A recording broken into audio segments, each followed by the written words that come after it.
kaira Allah kira yawan agaira dare dare Muhammadu yawan nemati Allahumma salli ala sayyidina Muhammadin wa ala alihi ala sayyidina Muhammadin wa sallimu kaira kaira Allah kira yawan agaira dare dare Muhammadu yawan nemati Nurullahi Muhammadu Habiballahi Muhammadu Takiyullahi Muhammadu أعوذ بالله من شر الشيطان اللعين الرجيم بسم الله الرحمن الرحيم الحمد لله كما ينبغي لجلاله فهو الرحيم الرؤوف والصلاة والسلام على المبعوث رحمة للعالمين سيدنا محمد وعلى أهل بيته الطيبين الطاهرين وصحبه البررة ومن والاهم بإحسان إلى يوم الدين أما بعد فالسلام عليكم ورحمة الله تعالى وبركاته أم يلتنك ولي من دونك صلي على kirabakani Muhammadu do ana so dinga sanu ana ka sahaba kerengelung ani mamunun tuguru la ni baraj mankaliye foka se don laba mala kanina obela jelenyola nambora amba fon folika min damne kishiye a chamancha hina ala banye barkai baden tv shirif la jeba malikono maliko ka amba fo ka wale mandon sanga anwati bela jelena au kanya madalila bi wajuli kene konna na amba wala dunya ka fo ambi kay marala dugula min mewele ko kenyeba ka be septembre kaloma samba fla ani mugani duru la dado sangosa al-islamiyya de metomba mimejia kono jam'iyatu ansaruddin abulu faraba mimbi kenyeba buli kase anfana karamawa ma asayyid sharif usman madan haidra kanyina fa kan karamawa do di umma mimita uka mauludu nyanamaya Allah sona ku garzega do an karamawa la asayyid sharif iba haidra abora bamako pangulun jigi keneka kabe araba ma septembre kalo kle saba samba fla ani mugani duru yinyashi kenyeba ma Allah sona anyuman dona jija kabe lazara kle watuma asorla kinyashi kenyeba ma manamina shirifka na katamanyon uduna kenyeba uyasro al-islamiyya de meton ansoru ubora kake jamakulu bay ka shirifka bismillah ka tare ka dona ye mbeli keneka kenyeba stade municipal konnana manamina shirifka dona ni balona tere ngono al-islamiyya de meton ansoru ka fara kanyon kan wulla ku joye ka fo ka tare ka kumbe ni nusodia ani farfoni bela jelenye are al-islamiyya jamafo ni nusodia ni farfoni bela jelenye asabati lenko asigiro barka maina korofo dila maba weleloma ani tonye mogoma we shirifka bismillah ka tare kenyeba dugu konnana wana mina korofo dila shirifka rema ayufo ku wale nyumandon ku barkada ka bismillah ko nyumana o dugu je septembre kalo klenani samba fla ani mugani duru mauludu wajuli o labe on bela jelen sabatira stade municipal de kenyeba konnana islamiyya de meton ansoru ka fara kanyon ko bora fan chama fe kani balon tanteren bayinfa nga el maro yudabbir wallahu yuqaddir jomba ka feretike alaba ka latige boli samba nana ni donshu wajuli maseka ke nga sharif iba haidara abora sangoro ata al-islamiyya jamafo ko kanuna ku wale nyumandon ku barkada ku jado uyela ninga dugo ke uye ni sorolo la anga je anga nyimado fe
Alhamdulillahi rabbil alamin. O dugujɛ septembre kalo tile 5 san 2025 segin kɛra mawludu wajuli kan Kɛɲɛba stade municipal la. Silamɛya dɛmɛtɔn an sɔrɔ ka fara kanuɲɔgɔnw kan u bɔra fan caman fɛ ka nin kɛnɛba in seereya. Tumana min na an fana karamɔgɔ Aseyiri Sherif Iba Hayidara a n'a ka taamaɲɔgɔnw u donna nin terrainba in kɔnɔ. Silamɛya dɛmɛtɔn an sɔrɔ ka fara kanuɲɔgɔnw kan u wulila k'u jɔ a ye k'a fɔ k'a taara k'a bisimila nin kɛnɛ sanuma in kɔnɔna na. A y'a silamɛ jama fo ni nisɔndiya ni farifoni bɛɛ lajɛlen ye. A sabatilen kɔ a sigiyɔrɔ barikama in na kɔrɔfɔ dila maaba welelenw ma ani tɔnɲɛmɔgɔw ma. An b'aw ladɔnniya k'a fɔ silamɛya dɛmɛtɔn an sɔrɔ musow u ye tile dilan sanu na k'o kɛ kado ye ka di Sirifukɛ ma a ka dugawu kɛ u n'u bɔnna bɛɛ lajɛlen ye. Min sɔrɔla maaba welelenw ka kɔrɔfɔw la an ka jɛ an ka ɲɛmɛdaw fɛ.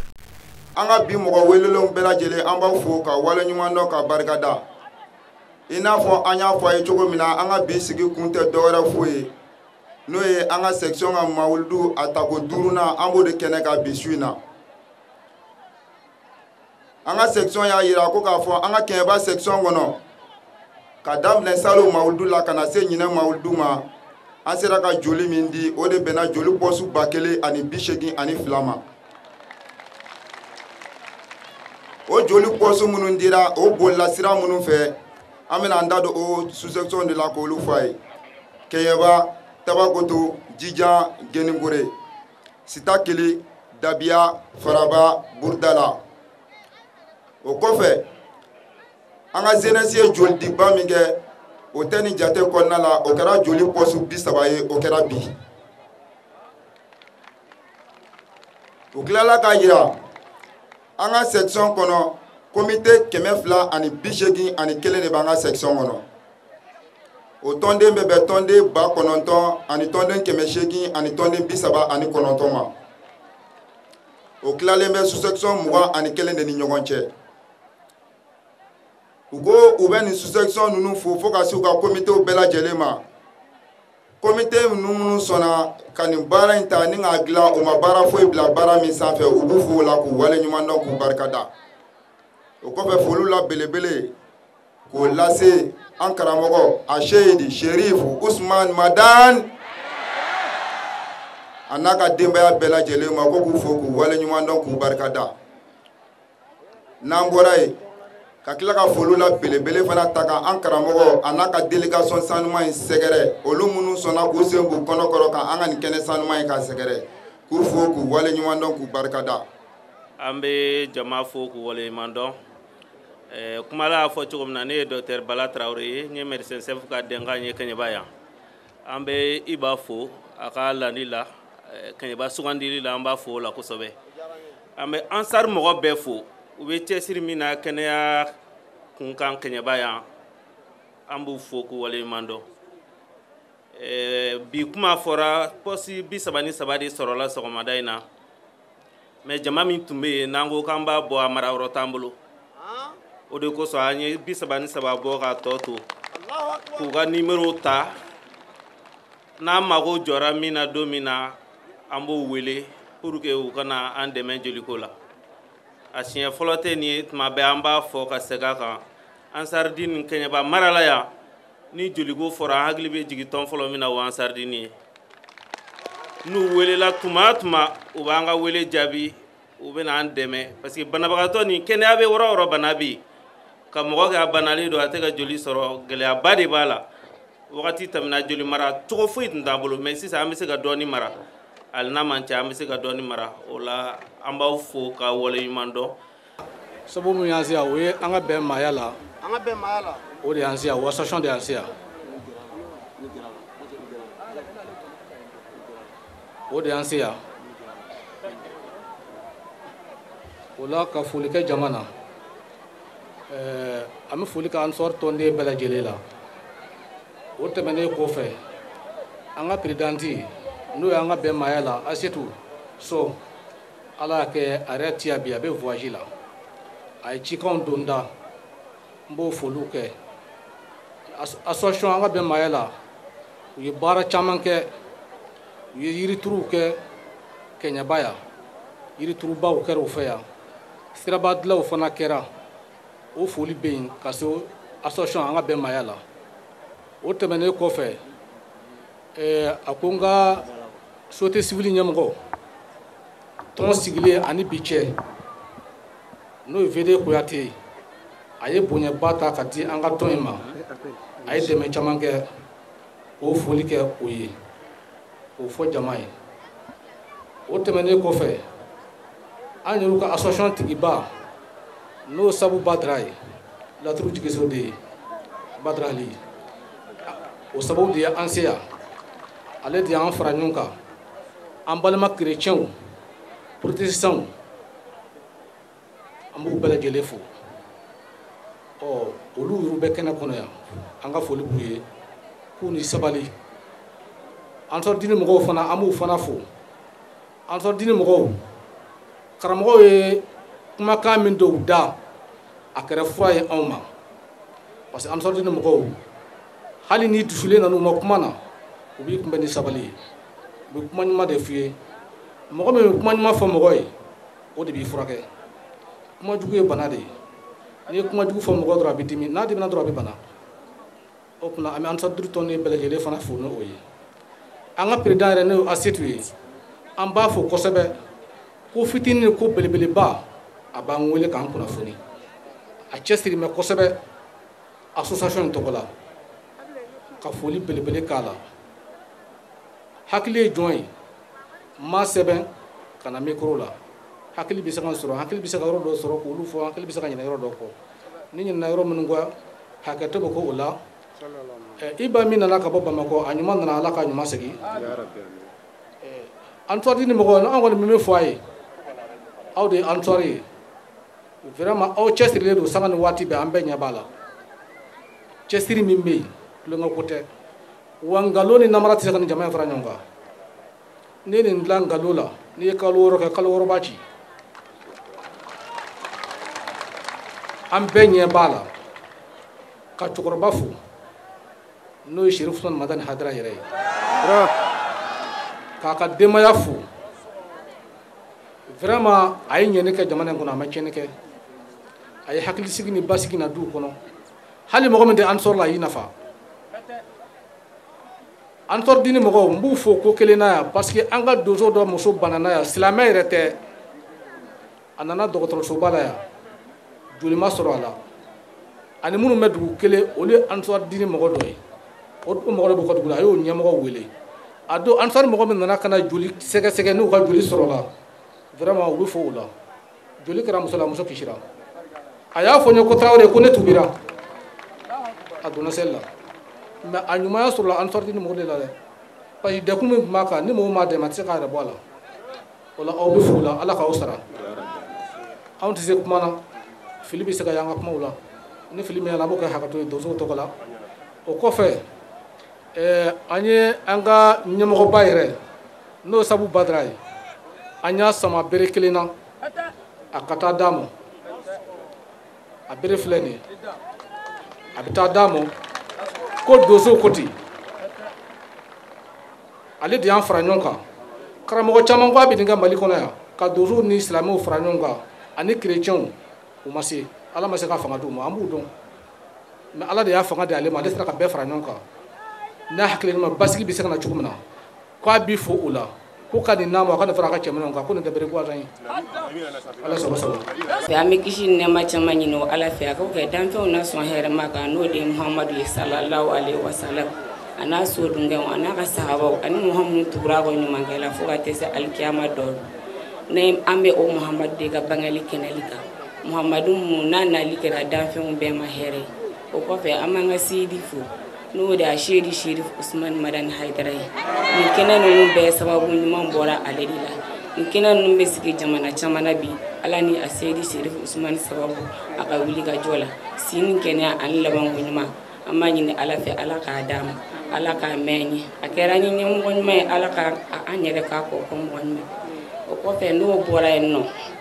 an bɛ a ɲini Ala fɛ a k'a kɛ Sherif Usman Madani Hadara kama ani a k'a kɛ a dencɛ sanuman min b'anw bara yan kunun ni Ala sɔnna a ka bɔ san kɔrɔ san ka sɔn ka ale n'a ka mɔgɔw gosi yan nɔ ala ka ko kama ala ka basigi don an ka jamana kɔnɔ an ka jamana ala ka basigi maa o maa bɛ fɛ jamana ka basigi ala ka hɛrɛ k'i ye maa min t'i fɛ jamana in ka basigi ala ka don da i kun ya rabi yan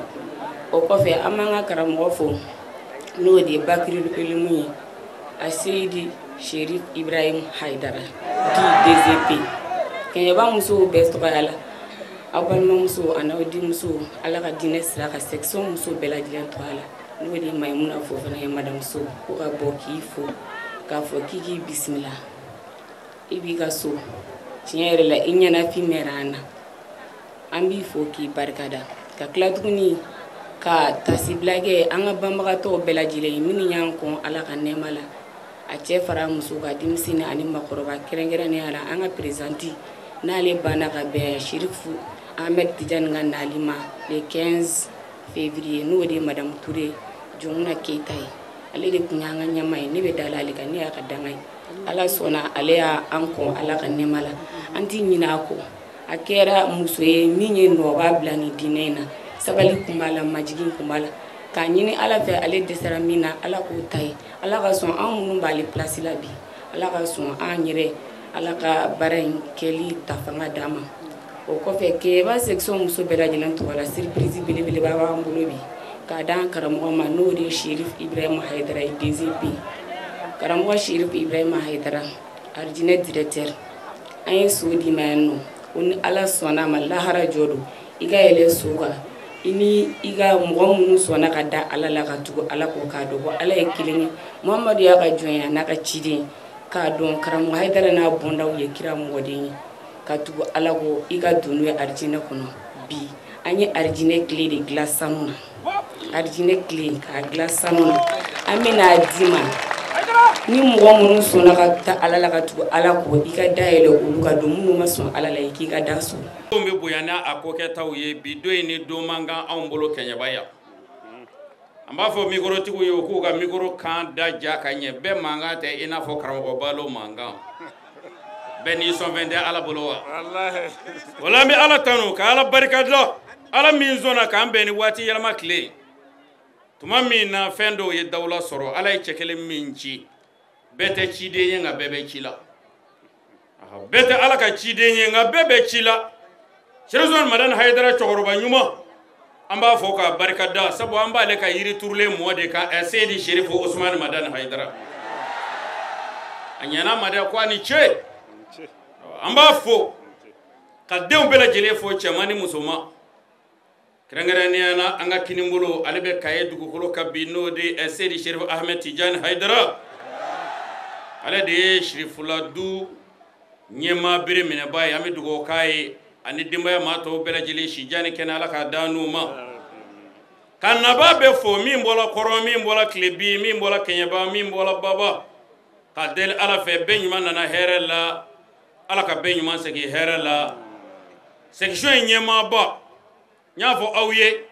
ni Jamiatu Ansarudine Islamiya n'u ka ɲɔgɔn dan n'u ka cɛsiri n'a kɛra kubudi mɔni ye section min y'a kubudi mɔni ta siɲɛ 2 ka tugu ɲɔgɔn na o de ye Kɛɲɛba section ye Bubakari Mayiga a n'a ka mɔgɔw ala sɔnna olu de ye bɛɛ dan san 5 2 ka tugu ɲɔgɔn na o de kɛra wa sabanan fɛnɛ bala ka na alisilamɛw Sherifukɛ ko k'i fo k'i barikada n y'a fɔ aw ye n ko fɛn dɔw ye sanga sɔrɔ olu ka sanga sɔrɔ tile ni mɔgɔ dɔw tɛ olu kun tɛ se ka kunbɛn an filɛ tile min na jɛnɛya kun ye sanga sɔrɔ jango sifi kunda n'i y'a kɛ mɔgɔw b'a fɔ k'a y'u to yen ko denninw don k'olu t'u jɛ ko dini nelumu o kun tɛ fɔ wa cɛ kunda ani muso kunda gulɔ kun ye sanga sɔrɔ dorogu kun ye sanga sɔrɔ ala ye cɛ min bɛn tile in ma ka na ko in gɛlɛ ka s'a dan na ka tɛlɛ ferekɛ la k'a bɔ ka bin k'a kɛbaaw ɲugu u yɛrɛ la k'u ban u yɛrɛ la ala y'o tile di cɛ min ma o de ye alijinɛ directeur ye Seydi Sherif Ibrahim Haidara an bɛ dugawu k'i ye ka segin k'i fo k'i barikada k'i waleɲuman dɔn i ka nin cɛsiri ani nin wulikajɔ in na sifinnakaw ye musokɔrɔbaw ko k'i fo cɛkɔrɔbaw ko k'i fo sabula e de ɲɛna u ma ka denmisɛnninw jogo don faw dɛsɛla min na baw dɛsɛla min na karamɔgɔw dɛsɛla min na ala ye e de k'a sababu ɲuman ye Seydi Sherif Ibrahim Haidara an ka tiletigi mɔden ni tile dilanla ka d'e ma e n'o ka kan kɛ a fɔra e mɔkɛ de ma ko alijinɛ funangɛni o no funangeniya o kile minena ka di ema o aljine no ka kandira jeliba de manan da mani fo ma bo jalaki wa abe fa koro ka siraka na aljine kile dila aljine tigi mode ma no kaka ka sanga wati na chugo ya o ma shukele de klabo min bango na beti se ka fo am kundala suna ke kuma na ya kan na ba be fo section bureau to gola bo gar mega na ka bureau de karamo salfu jarana ka chebbo ko ka o bela jele fo ka o barkada ka bo kuma na ni yore na ya wassalamu alaikum wa rahmatullahi wa barakatuh ambe kenya ba bela jele fo che muso demseni fara mo koroba kan anga almami fen be kene kono dugutigi la kaw mo sera kene nga anga foli ba bela jele ne togo balasi sugo mbe société civile la mena kuma nga président toyala Mamadou Fakouyaté dimfede a empêché lendo ko kana ga foli fo islamé jama bela jele ambe kene minga no ye mawludu kene kaga foli be amsari cheni muso bela jele anga karamogo no ye Bamadan de iba ka bismillah kenyaba bi domba de aka duaw be bela jele kene asigira herela alaka awuli herela o chikane tume ka fo bela jele merci bien wala bishina ka foli di naba chema ani musulman bela jele ma minu sona ka jeni ni kene sigili mamna ni kene ko fura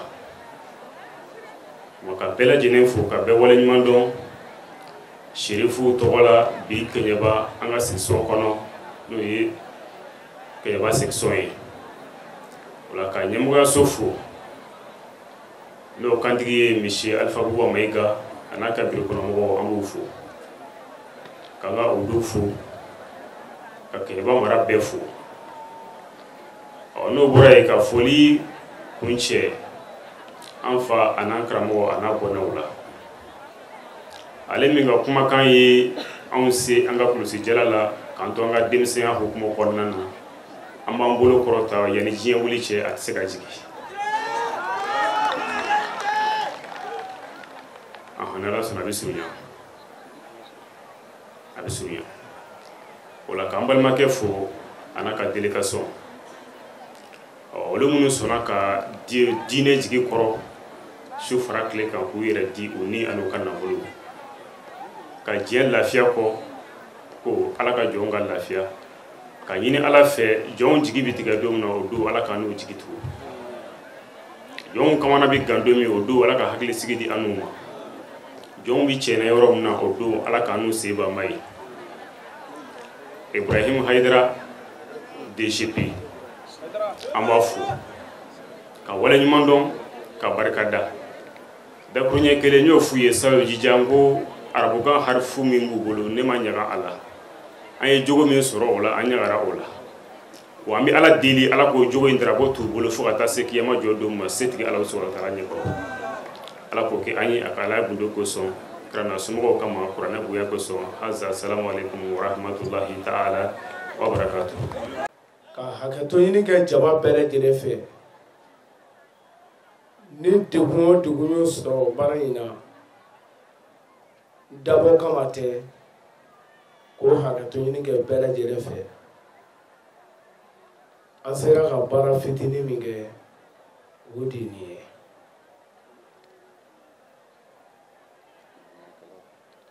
o kɔfɛ nin ye baara o baara ye amsaru yɛrɛ ka wuli ka jɔ kɔfɛ kanubagaw fana ka wuli ka jɔw bɛ yen an ka mɔgɔw sera ka taa papiye di mɔgɔ dɔw ma a fɔlɔfɔlɔ o ye an ka garidika mɔgɔw ye tuma min na u ye invitation carte di u ma u ye bonyaba kɛ k'an k'an yɛrɛ dɛmɛ n'o ye baara in kɔnɔ chef de peloton a komi an dɔ tubabukan mɛn o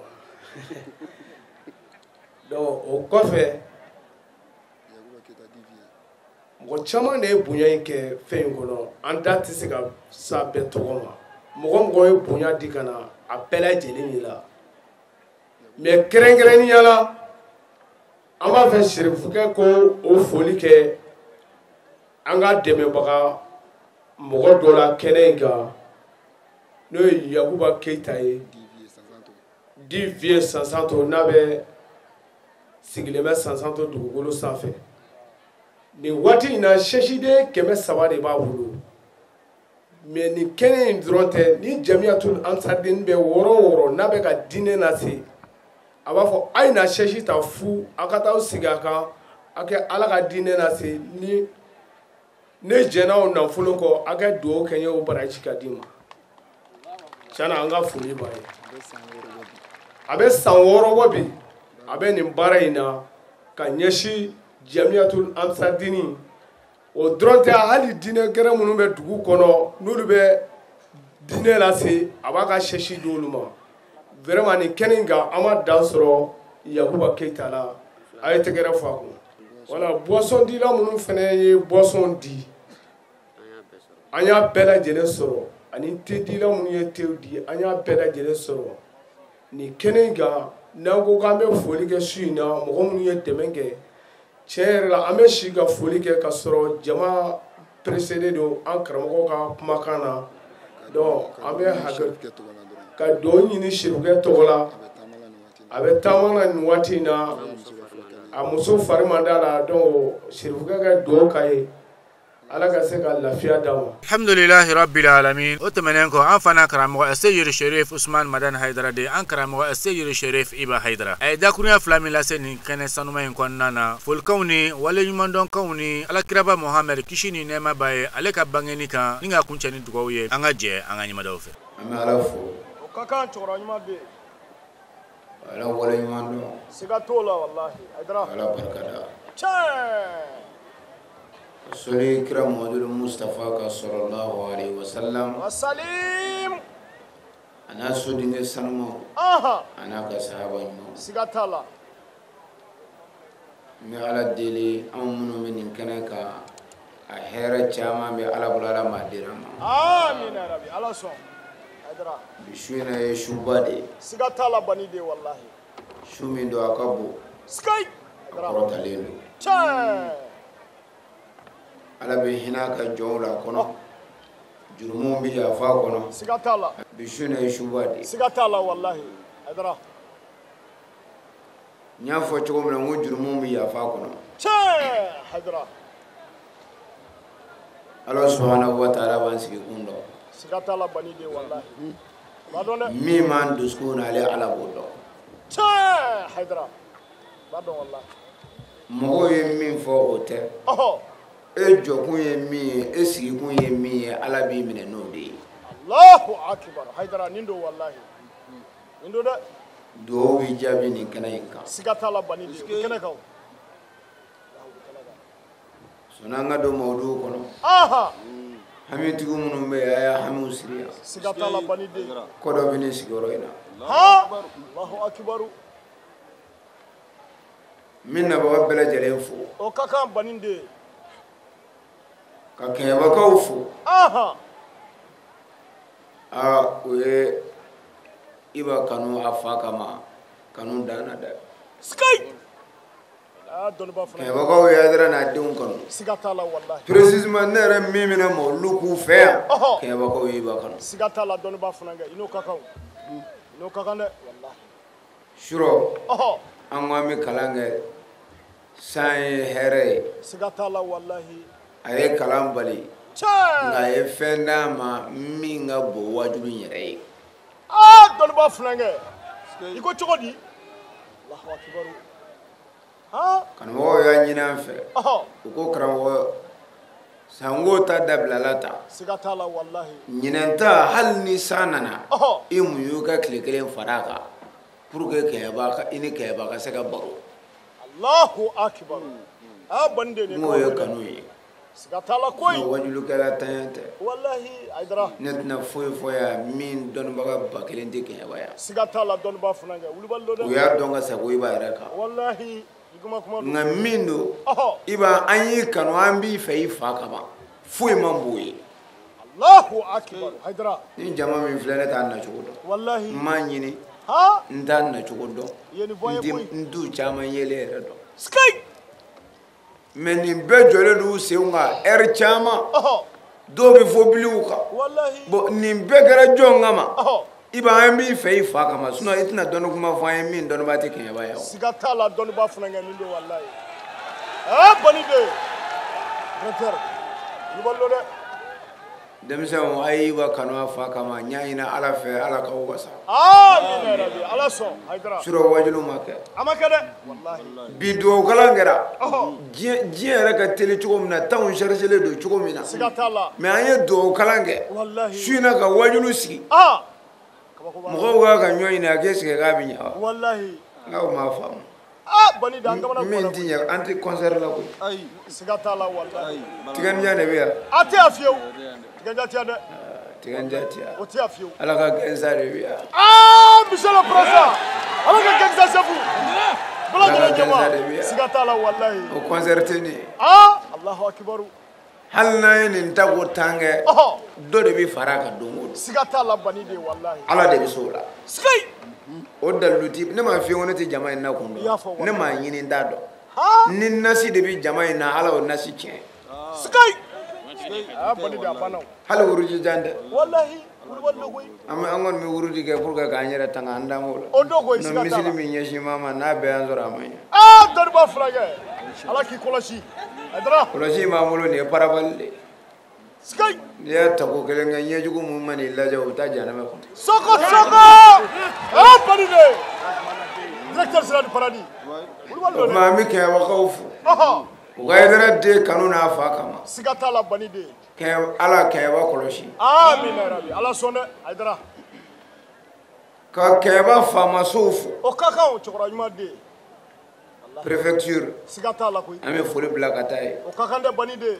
an b'an ka jamana faamaw fo. o ka kan bani de. ka kan dɛ walahi. président de la transition général Assimi Goïta. siga t'a la cɛkɔrɔba ɲuman den son excellence. an b'a fo. a ka kan. a n'a ka gouvernement. siga t'a la bani de. ka ɲini ala fɛ ala k'u dɛmɛ. amiina yarabi ala sɔn siga t'a la koyi. ala k'u dɛmɛ. amiina yarabi. ala k'u dɛmɛ u k'an ka jamana in bɔ bolo la yarabi ala m'o kɛ sa. amiina yarabi hayidara na t'an sɛgɛnna dɛ. ala dusu d'u ma. a faamu d'u ma. a kodɔn d'u ma. amiina yarabi. ala jamana in basigi. siga t'a la bani de walahi. o kɔfɛ. an bɛ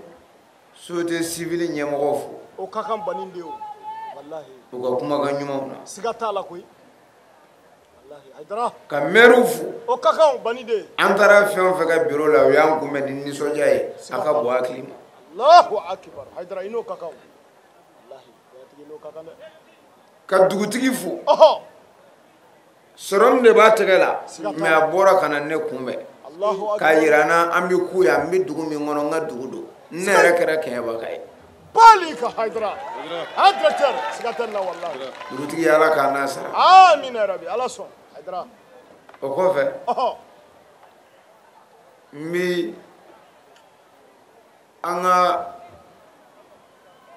donso minnu b'an ka kɛnɛ kan yan. siga t'a la an ka bɛn maaya la. n b'u fo walahi an ka bɛn maaya la tɔgɔ la. siga t'a la koyi. n bɛ jamana in donsow fo. u ni foli ka kan dɛ bani de. u y'an bonya. walahi. ala ka hɛrɛ kan ye. o ma don kira bangeni kɔnɔ sa. an ka bi ta in bila yan. siga t'a la bani de. ولما جاء شهر ربيع الأول mana mina sa ni dɔmɔkalo tile 12 sera. الذي فتح الله فيه أبواب العطية. ala ye fɔniseriya daw bɛɛ lajɛlen yɛlɛ. وحضرت ليلة مولده المنيرة. a ko i k'a dɔn kira mamadu mustafa bangeni o su sera sa. واشتد بآمنة الطلق بلا وجع. a ko i k'a dɔn kɔnɔdimi ye aminata minɛ tin min ma kɛ ni dimi ye. alahu akibar. kɔnɔdimi. siga t'a la koyi. o ye aminata minɛ dɛ. sigai. muso bɛɛ b'o sɔrɔ kɔnɔ ala musow kan ka bonya. ka kan koyi. bilahi ni muso dalen tin na. muso k'a fɔ a den ma k'i jɔ den ka tila ka ban. danga b'o kɔ. siga t'a la walahi bani de. olu b'a dɔn dɛ. n'i ye muso dalen tin na. a bɛ bɔ a la a tɛ bɔ a la ala de b'a dɔn. o ka e muɲu ka fɛn bɛɛ k'i ye. e ka kɔrɔbaya ka balikuya o k'a fɔ e ma ko daya e k'a fɔ ko ma tu m'as merde. i b'a ye ibaye wallahi bani o ti korobada ibaye e ma chama nga furuso la we sigatala ko bako na tobli ga konde bako na ninga konde tiktok wanga yira nga boka bladana na le sigiro nya mun anda yira kutura sigiro nya na fo sigiro goru pau bani de atara de ko shwe ginobi ay gera bawla wa kana jo masala masa fitininte gera la ginobu sigatala bani de wallahi amadel ga suti amakafi afurule fakele ma fobi na e furu go jolike bani de mata dado e badana e chama ngane e chen sabana ite gera e bala ga chen rafi ne che go ginoba wulu parli gazate sigatala wallahi parlite o tada nyebi kula sigatala wallahi o kumana diw ay baw barka nyini munu zengana kono dimina wi aw kana suga nyechi ni nana mina nyesangun soro chugo foye ni nana ni yoro sugula imiri bala e senga minge wallahi ha iyere ba do ni ala che soro ti do fi sigatala banidi wallahi o chamane be ngoy ijije ga doni blakata kana bede ke ba musoma ya sigatala banidi nulu ya bedu itachena banide wallahi ne du nyabi nyami lay ko etati ga si mi mana soro bi di bishu sigatala bishu goni bishu buga ga bedu wallahi na kara po do mi no itachene sigatala banide uchi fe muso nunu ndi mafe ubi nage ke kungulo moro ni doni mbi wati mina on terga ni wari mbana ina je reality do banide abigala da akunde ko wati mina ma kumbi fe ma shi kun ti fe ye doni zoro nunu na ke chega yara ta do ko galo do wallahi naga ni ka etu yusuf yu sigatala wallahi mimbi ko do ko odo ko wallahi ijantu ibange bala o kakao ne afi ne be kuma fla de fi halni ti ala fe ijantu ibange bawla ulu barka yini sabare kono e kungulo koro tale mi sky abande ne ulwa iti malo de wallahi ala tibla iti malo diele iti malo me la hara abigala wallahi ulwa ko aya jantu bange ban o kakao wa kanat as-sayyidatu wahidatan fi manziliha o wati aminata kelene kuma kaso Allahu akbar sky ولم تزل السيدة تشاهد من غرائب معجزاته أمورا نورانية جامو لوكراو ako aminata mawuli fiyo abuga kabako ko ye kalo ni dolo biga ka masirili ke chugo mina abuga ko o garaibu ye kabako ko de biga ka ke amadele ka munu ye ku dolo ni kile u bena nu yenge chugo chenyuna ka dolo chenyu mambo ka la ilaha illallah sebe sadir ka kabako lo masiri chugo la minyo make dave balika kira bangenina jak ala remo lu manifest ayake kuy sigatalo atusore tafesa وذلك في ليلة الاثنين من بعد العشاء إلى طلوع الفجر akika do okera denendona deneshula sigatala banide fajiri kata safula ka fajiri watima sigatala banide فأخذها المخاض akika do tiye amba aminata goshi ووضعته صلى الله عليه وسلم نورا يتلألأ كالبدر ليلة التمام ako kira mawulu mustafa sallallahu alaihi wasallam o wati ne na kira bangena ka be o sanga dema Allahu akbar me aminata mawuli fiyo abe kabako ko de kabako ko de surprise wallahi muso baw chama nana e mo yoro fora e pa o kuna c'est pas l'appel muso baw chama nana kana aminata kumbe sigatala banide ako aminata mawuli fiyo abuga ka kabako ko de abuga ka kabako ko de yani kira ka bla giya kono sallallahu alaihi wasallam surprise bob ma an yere ka anniversaire la mumke surprise tawa chama banide surprise chama ala kuma ko surprise fana de ka aminata Allahu akbar ka dolo yirala ka kawgolo yirala ka mogo yirala no ya asiya imratu fir'aun ona nyogono chama munu nana kana aminata togo ka hania ka fako foitila ibiga ka sayyidul bashari de Allahu akbar haydara ja ala re surprise ke kira bala kira ka bangenina wallahi wa yere be ka surprise ke banide ya am ka surprise ke chama wallahi ambo yana law hal sa surprise do makenena kira ko kama wallahi al nakle fle directeur son paradis sanu lengo Allahu akbar ni mawludu ina mo hage mi ye dumini soro ka bolo bi ansaru bolo danda hakata la banide atsaka konte mali kan ka mawludu bonya ye o ka kan dɛ wallahi jamana yɛrɛ kɔni sisan ni mawludu bi wari min don eta kunna ne tɛ événement dɔn min b'a don eta kunna a tɛ mali kɔnɔ yan miliyari san mun bɛ bɛɛ ati an ka péage bi min sɔrɔ na fu ka sa o t'a sɔrɔ fiyewu bani de wallahi o bɛ sɔrɔ dɔwɛrɛ la hali ni kafiri ye eta man kan ni dɛmɛ a kan ka dɛmɛ koyi ko sɔrɔ kama hali ni nin tɛ silamɛ population man kan ni dɛmɛ u kan ka dɛmɛ wallahi parce que kɔngɔ kɔni na bɔ mɔgɔw kan siga t'a la kɔngɔ kun kan ka dɔ fa o bɛna halala wari sɔrɔ dɔw kun kan ka marifa ta ka taa faga rebelliw kan o bɛ marifa bila k'ale bɛ dɔ hirimɛ sɔrɔ mawludu la siga t'a la dɔnnibaa fulankɛ nin don wallahi a tɛ sɔn dɛ mawludu ala k'a bonya o tuma kira mawludu mustafa bangena siga t'a la bani de o y'a sɔrɔ sankolo bɛ ka kebe dugukolo bɛ ka kebe nin bɛɛ kɔrɔtɔlen don ko seyduru bashari ka da ويجب علينا معشر الحاضرين والسامعين القيام وكما بي واجبي أن نبغى بلا جليكا ni watini na anga wuli kanjo kila modulu Mustafa bangeni anga yara doni alhamdulillah rabbil alamin Sherif Iba Haidara ayi yara ala kira fasala ka nusoja yira ana ka farfoni ka keni ala kira bangeni ninga kunche ni alislama donga ladu wora dilie chawni muso chama ma misra lola anga je anga nyima dawfe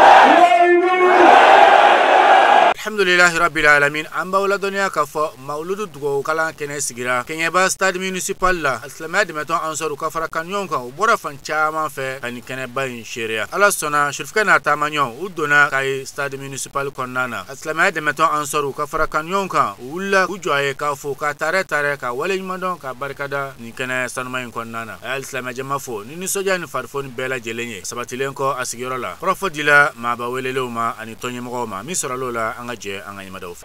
madame ala fo kala barkada kala tanu kala walimandon wulaina kenyaba inshallah ni kenyaba section ka mawludu bolo dale saunsa ka ankaramugo anankaramugo de Sayyid Sherif Ibrahim Haidara ka wole kanana kemba na marabela jene la ni sojani mawludu ye 2025 ala sona ko fene jira na kantigi akeneka karaka shuro ala ya kallatike bolyanga wa hakeza anje nanaye wa ode kaka kadaka almaru yudabbiru ala yuqaddir adama demba lajini de latike masai alai ni de latika ma ka foko shuro kangubla wala ankaramugo annali section konnana section président ba Alpha Buba Maiga nanga makubwa kar Maiga atogola anaka section bela jeni katase karamugo bela jeni mawudu bela jeni kaboka ankaramugo ka tare kenenga ka wali nyumano kenenga wala amba fote ka bismillah oyo foka ye pasimuna madama nasona ka ashirobla kana shianvea note olu de tayya ye wolu kakani ye katemanga masunya kama wati koroneno ka fokira soma ye aninkira jeli o prezana ka jama bela jenen ko kaka bismillah ko min kada ye ka ko fo kan labeneno ka labato kada ka ndalendo ala ka foko olu na umbe na fo shebana de makala ko te sheba te fenjugu yige kabla adengoro nala sona ka wati to yira na nimi no yarama akofo ni foyi manu yama akafo do ko ale sera mfa ya kenyeba na danoma oba ankemba ka ubo kadaka ankaramugo Sayyid Sherif Usman Madani Haidara andugula ale ko ni miye ambode otugunyonya kelene la abona ufene fukata se yomal kiyamatima au fukata se anga sayama wala olu yele ban wasa halnu makuma wassalamu alaikum wa rahmatullahi wa barakatuh ambe jama bela jelefu fɛn fɛn y'a sen bɔ a kɔnɔ ka s'a ma kɛnɛ in kan an b'a bɛɛ lajɛlen fo fɛn o fɛn b'anw natɔ sɔrɔ o kana maa si tatɔ sɔrɔ n'o bɔra yen an b'an karamɔgɔ fo k'a waleɲuman dɔn k'a yira a la k'a nali diyara an ye k'a bisimila an ka kɛnɛ in kan a ka d'an ye san o san DGP ka na n'a ka mawulu ɲɛnamaya ɲɔgɔn fɛ n'o bɔra yen an b'an fa fo depuis a fɔ Bankumani Janginɛbugu la n'o de ye Sherifu Madan Usman Dara ye an b'a fo ale min kɛra anw nu juru minɛbaga ye k'an bɔ fili jugu bɛɛ la an ka foli b'a ye sijan ni kɛnɛya bɛ Ala bolo Ala k'o di an n'a ma n'o bɔra yen an ka présidente min tun b'an kunna n'a y'an kun Ala ka nɛɛma la an bɛ dugawu k'a ye Ala ka badabada dali nɔgɔya ni alisilamɛ bɛɛ lajɛlen k'anw yɛrɛ ɲanga an ta don kɔnɔ. Alhamdulillahi Rabbil Alamin. Sherif Iba Haidara ayda kura flamin lase ni kena sanuma in konnana fokata se adonani al-islam jama e hadra konnana ninga duwo ke al-islam jama bela jelenye mi soralo la anga je anga nyima do fe amela fu o kakan chora nyima de kala barakada sigata la pani de kala wole yumando che Haidara Soli kira Muhammadul Mustafa kan sallallahu alaihi wasallam salim ana sodinge sanu ana ka sahaba yi sigata na bani de amma ala dele an yero ala ma an yera la amin ya rabbi ala so Haidara bi ame kaya ba kono ya sigata la chora nyuma de ke ba chena musufu munu yu ka barabla kana nin kana inka naam do jabi kene sigata la chora nyuma de ballo de sika fu itala nin kene nunu nya fo yu chogo mina ala bi fendo gla kama sigata na chora nyuma de ballo de ala bi fendo gla kama che Haidara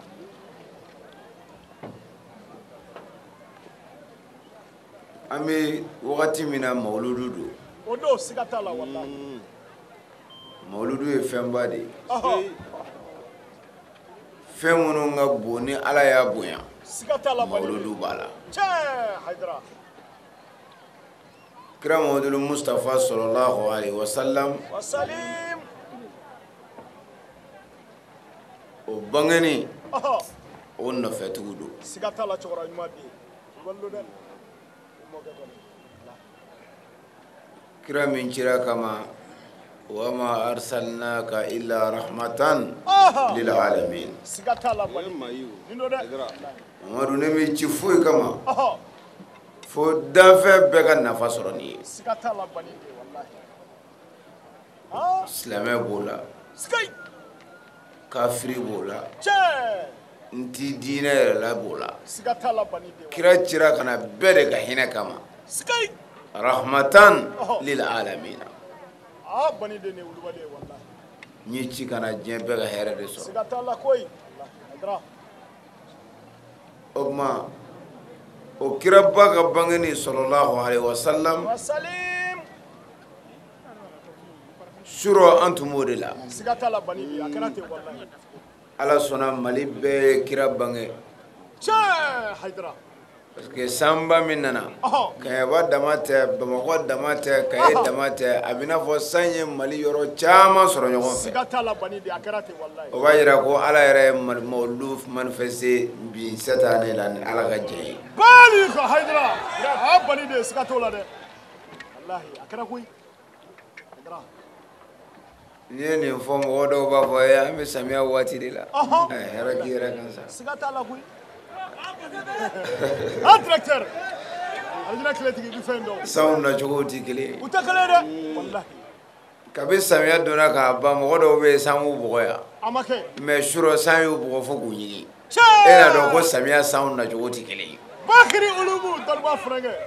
sigata la wallahi kumbi kola kumala wallahi kumbi kola nyabi kola sigata la de ala ka hera kanye amin ya rabbi ala so anni sojaleno ni yoro ina ami mauludu do kalan kanaka sigata la bani de wallahi hamitigi chama nalendo sigata la de wallahi ukado haminu ati bina ni chegwe bande nya fo mi segaka do uti mina iba kama che haidara do uti mina iba kama sigata la koi amina nga do do nere tabala bari de Allahu akbar ambere mina nga do sigata la koi wallahi nere tabala sigata la chora nyuma de ambi jaga faranyonga ka ala wele ala bise ka dalali kan ye cugudi sigata la bani de wa abake de wallahi parce que ala ko ay wele de na ye wele mbaw jabi wele cugudi ba ala la am fle o wele cugudo keneka sigata la chora nyuma de nyo bilbile ba do kene no ye mawludu ye che haidara o do kala kana yere yere ala la ala ika joni karsa fleni nam ala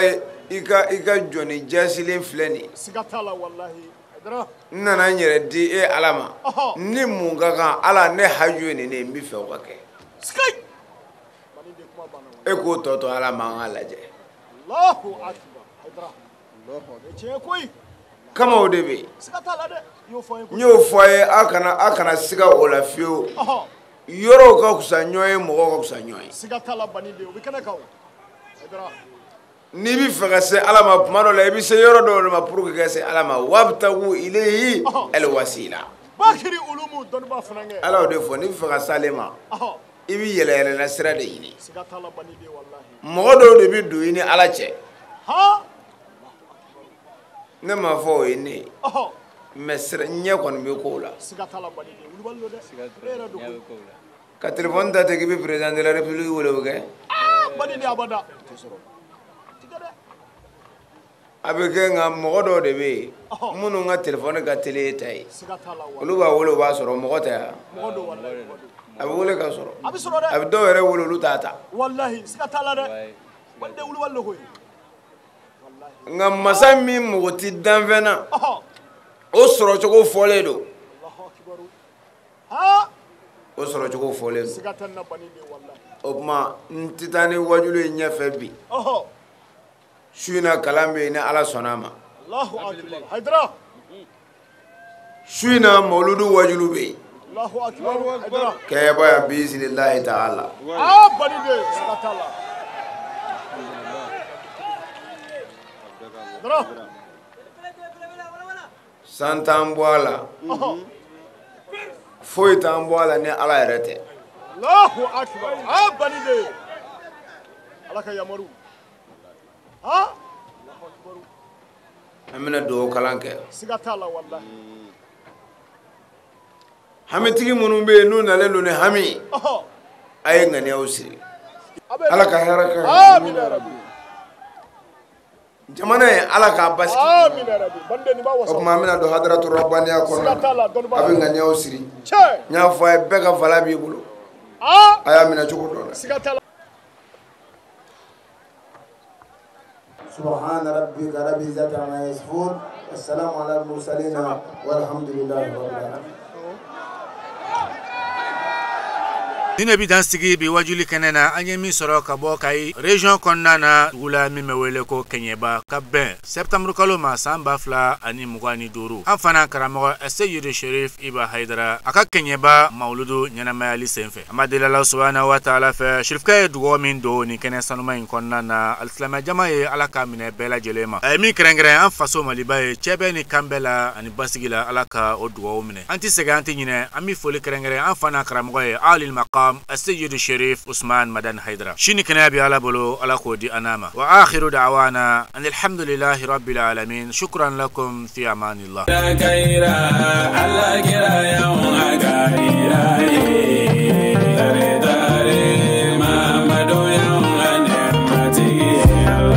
اللهم صل على سيدنا محمد وعلى آله على سيدنا محمد وسلم كيرا كيرا على كيرا يا